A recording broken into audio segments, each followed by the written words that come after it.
नमस्ते. आज आपण बनवणार आहोत हॉटेलसारखी मोमोज चटणी. त्यासाठी आपल्याला पातेल्यामध्ये 4 टोमॅटोचे असे चार कट करून घ्यायचे आहेत. त्याच्यामध्ये आपल्याला 13 ते 14 लसूण पाकळी टाकायची आहे आणि त्यानंतर आपल्याला 7 ते 8 बेडगी मिरची आणि 2 तिखटवाली मिरची टाकून 1 चमचा कश्मीरी लाल मिरची टाकायची आहे कलरसाठी. बाहेर कलर वापरतात, आपण कश्मीरी लाल मिरची पावडर वापरू. त्यानंतर अर्धा चमचा साखर टाकायची, त्याची चव जरा वेगळी येते, आणि अर्धा चमचा मीठ टाकायचं आहे. नंतर आपल्याला बॉईल झाले की टोमॅटो साल काढून घ्यायचे आणि याचं वाटण तयार करून घ्यायचं आहे. नंतर आपल्याला एका पॅनमध्ये तेल टाकून त्यामध्ये आले लसूण चॉप केलेला टाकून घ्यायचं आहे. चांगला असं फ्राय करून घ्यायचं आहे. फ्राय झालं की आपल्याला त्याच्यामध्ये कोथिंबीरचे जे काड्या असतात त्याचे 3 ते 4 काड्याचे बारीक बारीक तुकडे टाकायचे, त्यांनी टेस्ट चांगली येते.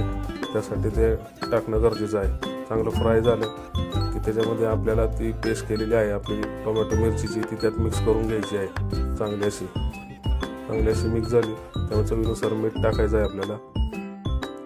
बघा, चांगली उकळी येऊन द्यायची त्याला.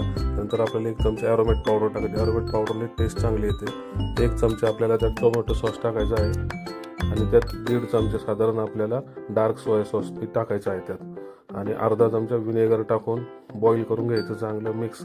आणि बघा, तयार आहे अशा पद्धतीने मोमोज चटणी.